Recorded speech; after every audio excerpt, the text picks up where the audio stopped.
Welcome back to the channel, folks. Today I'm pulling back the curtain on the, so far, latest chapter in the Gordie Howe bridge saga. And this Gordie Howe thing, I tell you, it has everyone talking. And in parts because of the confusion surrounding the New Deal. The constantly changing information that comes out is largely unclear and incomplete. However, the Howe International Bridge, that massive 6.4 billion piece of infrastructure we've been waiting for, is finally set to open. But not the way anyone expected. Tomorrow, July 24th, there is going to be an opening celebration. But here's the kicker. It's a Canadian-only event. Yep, that's right. All the American dignitaries, including the orange gangster and extortionists, have been officially uninvited. That in itself is ground for celebration. So here's what we're going to unpack today. This is about a huge diplomatic snub, a financial deal based on extortion, and what it all means for us Canadians. First, the financial shakedown. I'm talking about the mess, the latest info so far of the new agreement that Carney was forced into signing. Second, the smokescreen, the confusion over what's actually in that agreement. It's a tangled web of debt, revenue, and who controls the tolls. Third, the rebuke. Ottawa is finally drawing a line. The decision to say no thanks to joint celebration with the US after yet another round of tariff threats. And fourth, the reality check. The bridge is opening, no matter what. But the question is at what cost? Let's get into the details. Let's cut to the chase. We paid for this bridge, all 6.4 billion of it.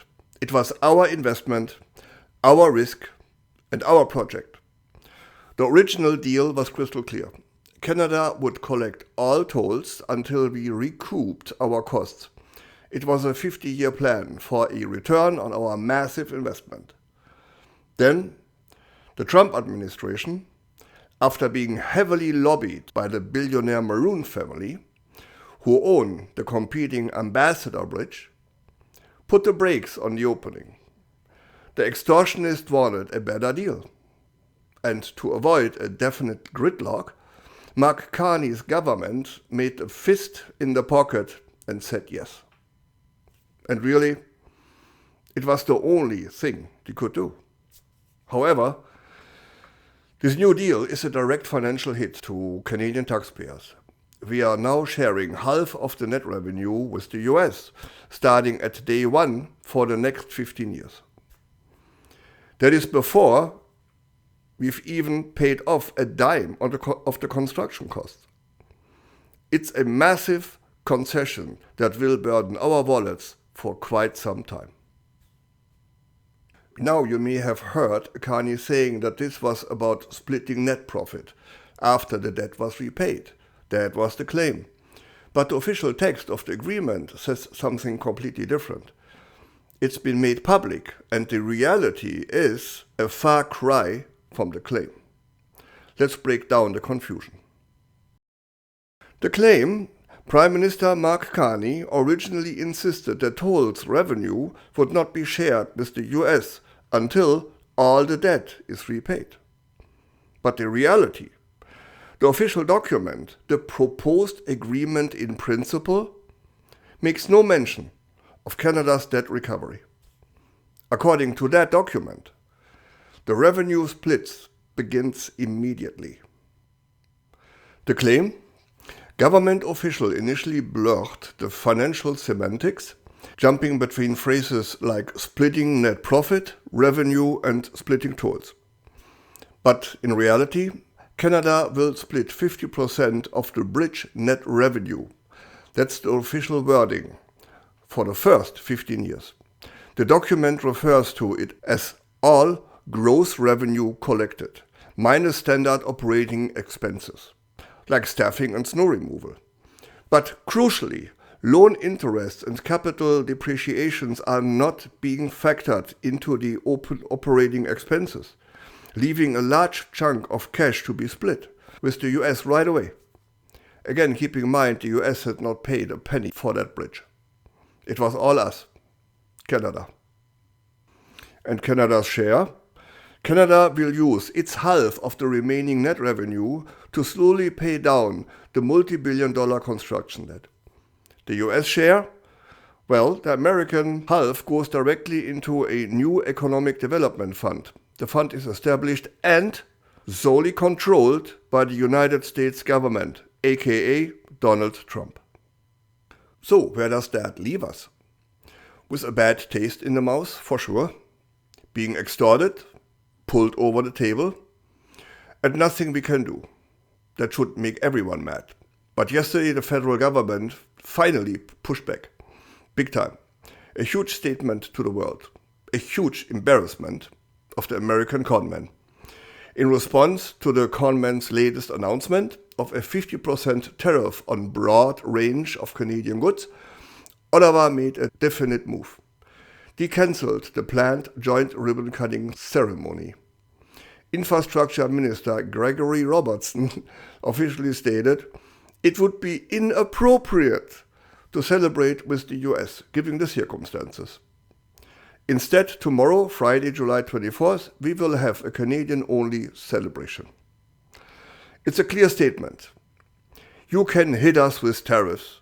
You can play hardball with our investment. But you don't get to come to our party and smile for the cameras. This is Ottawa saying, we know who and what you are. Now for the part that matters most for Canadians about the bridge. Despite the political drama, the bickering and the bad deal, the Gordie Howe Bridge will open to passengers and commercial traffic as scheduled Monday, July 27th. The bridge is a vital link for our economy. The truckers, the construction workers, the laborers, they need that bridge to move goods and keep our economy humming. It will ease the burden on the Ambassador Bridge and keep the supply chains moving. The party is on, but it's just for us, Canadians. So, there you have it, folks. A $6.4 billion bridge built by Canada, with the US extorting a slice of the profits and veto power over the tolls. And now Ottawa is celebrating the opening without them. That makes me feel a little bit better about all of this. It's an emotional win, a feel-good one. Here's my question for you, and please answer in the comments below. Tell me, how do you feel about this Gordie Howe circus? For me, what pissed me off the most is the blatant arrogance, the extortion by the orange gangster, ignoring a done deal after the bridge was built. Let me know your thoughts. Take care, my friends, and keep your elbows up. So, if this video gave you value, please click the like button and subscribe. It really helps the channel. Thanks for watching. I'm Wilfried Lemkuller with Europe Curious, where we don't just repeat the daily headlines, but open the curtain so you can see for yourself what's really behind it. See you in the next one.